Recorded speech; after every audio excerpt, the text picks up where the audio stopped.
بسم الله الرحمن الرحيم. تبت يدا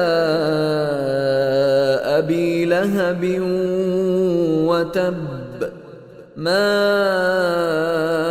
أغنى عنه ماله وما كسب، سيصلى نارا ذات لهب وامرأته حمالة الحطب في جيدها حبل من مسد.